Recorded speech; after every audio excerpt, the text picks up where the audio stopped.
Hello guys, welcome to Veeriti academy. दोस्तों, आज की इस वीडियो में हम वैज्ञानिक यंत्र यानी कि कौन सा वैज्ञानिक यंत्र है वो किस काम आता है उसको हम ट्रिक के माध्यम से याद करेंगे। तो अगर आपको याद करना है तो हमारे साथ रहिए और वीडियो को लास्ट तक देखिए। हमेशा के लिए एक ही बार में याद हो जाएगा, आपको कभी भी दूसरी वीडियो देखने की जरूरत नहीं पड़ेगी। तो चलिए वीडियो को शुरू करते हैं। पहला है सोनार। सोनार का इस्तेमाल समुद्र के भीतर छिपी वस्तुओं का पता लगाने के लिए होता है। सोनार जो है ना, ये जो सोनार है, सोनार का इस्तेमाल समुद्र में छिपी वस्तुओं को पता लगाने के लिए किया जाता है। इसका ट्रिक देखते हैं।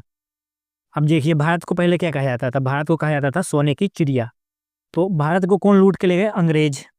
अंग्रेज लूट कर ले कहाँ ले गए? जहाज पे लेके गए और इनका जहाज डूब गया। डूब गया तो सारा सोना क्या हुआ? जमीन के अंदर। अब इसको इनको ढूंढना है, तो ढूंढने के लिए क्या लाएंगे? ये सोनार लाएंगे। सोना डूब गया, सोने को ढूंढना है, सोनार लेके आइए। यानी कि जो समुद्र में छिपी हुई वस्तु होती है उसको ढूंढना है तो सोनार का इस्तेमाल किया जाता है। अगला है पायरोमीटर।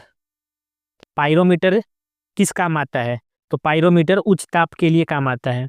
उच्च ताप के लिए काम आता है पायरोमीटर। अब इसका ट्रिक देखिए। इसका ट्रिक है उच्च ताप यानी कि ज्यादा गर्मी। ज्यादा गर्मी है ना, तो पायरोमीटर यानी कि पाई क्या करता है? रोने लग जाता है। ये देखिए, अब दिख रहा है ना, ये पाई जो है ये रो रहा है, इसकी आंखों से आंसू आ रही है। क्यों? क्योंकि उच्च ताप यानी कि बहुत ज्यादा गर्मी है। गर्मी के कारण पाई रोने लगा। तो पायरोमीटर जो है वो उच्च ताप के लिए आता है। उच्च ताप को मापन के लिए पायरोमीटर का इस्तेमाल किया जाता है। अगला क्वेश्चन है बैरोमीटर। तो बैरोमीटर किस काम आता है? तो बैरोमीटर आता है वायुमंडलीय दाब मापने में। वायुमंडलीय दाब को मापना है तो बैरोमीटर का इस्तेमाल किया जाता है। यहाँ पे दो है, एक है हाइड्रोमीटर और एक है हाईग्रोमीटर। अभी इनमें देखते हैं हाइड्रो क्या करता है और हाईग्रो क्या करता है। तो हाइड्रो, हाइड्रो से समझ में आ रहा है ना, पानी। हाइड्रो यानी पानी, यानी कि जो हाइड्रो होता है वो जल का घनत्व का मापन के लिए इस्तेमाल किया जाता है। हाइड्रोमीटर जल के घनत्व को मापने के लिए इस्तेमाल किया जाता है। वहीं हाईग्रोमीटर हवा की आर्द्रता को मापता है। एक याद कर लीजिएगा, दूसरा अपने आप हो जाएगा। हाइड्रो, हाइड्रो मतलब पानी। तो पानी जो जल का घनत्व होता है ना, उसका मापने के लिए इस्तेमाल किया जाता है हाइड्रोमीटर का। और हाईग्रोमीटर हवा की आर्द्रता को मापता है, या फिर सापेक्ष आर्द्रता को मापा जाता है हाईग्रोमीटर के द्वारा। लैक्टोमीटर का इस्तेमाल क्या किस लिए होता है? तो लैक्टोमीटर दूध का घनत्व को मापने के लिए इस्तेमाल किया जाता है। और आप दूध डेयरी पे देते हो तो आपने देखा होगा एक ये है, इससे निकाल कर इसमें रख के टेस्ट किया जाता है। तो क्या किया जाता है? ये लैक्टोमीटर ही है। इस मशीन को ही लैक्टोमीटर कहा जाता है। और लैक्टोमीटर जो है वो दूध के घनत्व को मापने का प्रयोग किया जाता है लैक्टोमीटर का। अगला है स्टेथोस्कोप। स्टेथोस्कोप क्या करते हैं? इसको देखा होगा डॉक्टर के गले में। तो स्टेथोस्कोप जो है वो हृदय की धड़कन को सुना जाता है इससे। देखा होगा कि एक ये जो है ये डॉक्टर अपने कान में लगा लेता है और ये आपके चेस्ट के पास रख के देखता है, तो हृदय की धड़कन को सुनता है। स्टेथोस्कोप हृदय की धड़कन को सुना जाता है इससे। नेक्स्ट क्वेश्चन है स्फिग्मोमैनोमीटर का इस्तेमाल किस लिए होता है? ये है स्फिग्मोमैनोमीटर, यानी कि ब्लड प्रेशर मेजर करने के लिए इस्तेमाल आता है इसका। स्फिग्मोमीटर ब्लड प्रेशर को मापता है। स्फिग्मोमीटर देखा होगा यहाँ पे क्या कहते हैं, बाजू के पास लगा के बंद करके और उसको मापता है डॉक्टर हाथ से दबा के। इसको इसको हाथ से दबाता है ना, फूल जाता होगा ये। तो स्फिग्मोमीटर है ना, स्फिग्मोमैनोमीटर, ये ब्लड प्रेशर यानी कि बीपी मापने के इस्तेमाल किया जाता है, फिर बीपी मापने के इस्तेमाल में आता है। ये है नेक्स्ट है कैरेट मीटर। कैरेट मीटर किसका उपयोग में आता है? तो कैरेट मीटर जो है ना सोने की शुद्धता मापने के लिए आता है। यहाँ पे हो रहा है, हम बोलते हैं ना भाई कितने कैरेट की है सोना है, तो सोने कैरेट में मापा जाता है और कैरेट मीटर ही मापता है इसको। नेक्स्ट क्वेश्चन है लक्स मीटर का उपयोग होता है। तो लक्स मीटर का उपयोग प्रकाश की तीव्रता मापने के लिए किया जाता है। ये प्रकाश है ना, प्रकाश। तो प्रकाश की तीव्रता इस लक्स मीटर से ही मापा जाता है। लक्स मीटर प्रकाश की तीव्रता मापने के लिए है। अगला क्वेश्चन है रडार। तो रडार जो है ना वो रेडियो तरंगों के द्वारा वस्तुओं की स्थिति ज्ञात कर लेता है।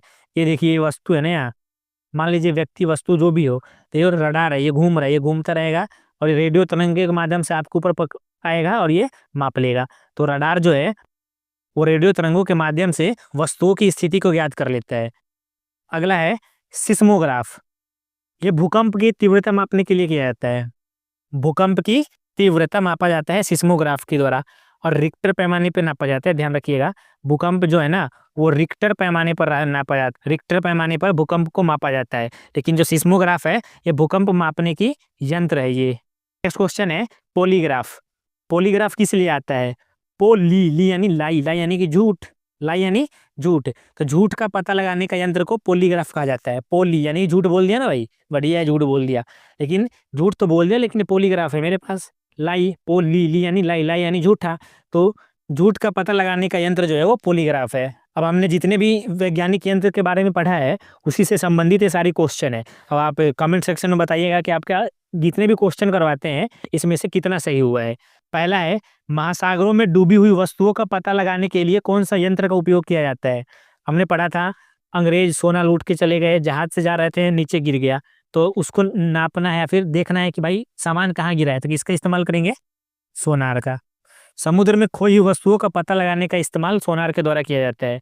तो महासागरों में डूबी हुई वस्तुओं का पता सोनार के द्वारा लगाया जा सकता है। अगला क्वेश्चन है, वायु की गति निम्न में से किससे मापी जाती है।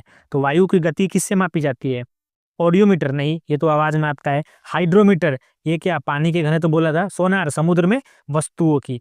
अब क्या बचा, अब बचे हैं एनीमोमीटर। एनीमोमीटर जो है ना वो वो वायु की गति माप देता है एनीमोमीटर। आप ऑप्शन एलिमिनेशन मेथड से भी लगा सकते हैं। ऑडियोमीटर, ऑडियो तो समझ में आ रहा है कि आवाज, ध्वनि को। हाइड्रो, हाइड्रो यानी कि पानी, ये भी वायु से नहीं है। सोनार किससे संबंधित है, सोनार संबंधित है समुद्र में खोई हुई वस्तुओं का तो नहीं। तो ऑप्शन एलिमिनेशन मेथड में हमारे पास एक ही बचा, एनीमोमीटर। तो एनीमोमीटर वायु की गति के मापन में इस्तेमाल किया जाता है। नेक्स्ट क्वेश्चन है, पाइरोमीटर किसके मापन में प्रयोग किया जाता है। तो पाइरोमीटर, पाइरोमीटर हमने क्या पढ़ा था, पाई रो रहा है, क्यों, उच्च ताप की वजह से। तो पाइरोमीटर जो है वो उच्च ताप को मापने के लिए इस्तेमाल किया जाता है। पाइरोमीटर का इस्तेमाल उच्च ताप को मापने के लिए किया जाता है। हमने ट्रिक बताया था ना, क्या, पाई रो रहा है, पाई क्यों रो रहा है, उच्च ताप की वजह से, उच्च ताप है, ज्यादा गर्मी की वजह से वो रो रहा है। अगला क्वेश्चन है, वायुमंडलीय दाब को मापने के लिए कौन सा यंत्र इस्तेमाल किया जाता है। तो वायुमंडलीय दाब यानी कि बैरोमीटर का इस्तेमाल किया जाता है। बैरोमीटर का इस्तेमाल किया जाता है। अब यहाँ पर भी ऑप्शन एलिमिनेशन मेथड लग सकता है। ऑडियोमीटर यानी कि ध्वनि के लिए, उच्च ताप के लिए पायरोमीटर, और सोनार समुद्र में खोई हुई वस्तुओं के लिए। तो क्या बचा, बैरोमीटर बचा। तो बैरोमीटर जो है वो वायुमंडलीय दाब को मापने के लिए इस्तेमाल किया जाता है। और अगर आपको कहीं भी ट्रिक समझ में ना आए तो ऑप्शन एलिमिनेशन मेथड लगा दीजिएगा, उससे आंसर निकल के आ जाएगा। नेक्स्ट क्वेश्चन है, हवा में आर्द्रता को मापने के लिए कौन सा यंत्र का इस्तेमाल किया जाता है। हमने हाइग्रो और हाइड्रो पढ़ा था। हाइड्रो पानी और हाइग्रो सापेक्ष आर्द्रता को, तो क्या होगा, हाइग्रोमीटर। ऑप्शन सी, हाइग्रोमीटर जो है वो आर्द्रता, हवा में आर्द्रता को मापने के लिए इस्तेमाल किया जाता है। नेक्स्ट क्वेश्चन है, प्रकाश की तीव्रता मापने के लिए कौन सा यंत्र का उपयोग किया जाता है। तो प्रकाश की तीव्रता मापा जाता है लक्स मीटर में। प्रकाश का जो तीव्रता है ना वो लक्स मीटर में मापा जाता है। तो दोस्तों ये थे हमारे आज के क्वेश्चन। आशा करता हूँ अच्छे लगे होंगे। अच्छे लगे होंगे तो लाइक शेयर और सब्सक्राइब कीजिएगा। मिलते हैं कल एक और नए वीडियो के साथ, तब तक के लिए धन्यवाद।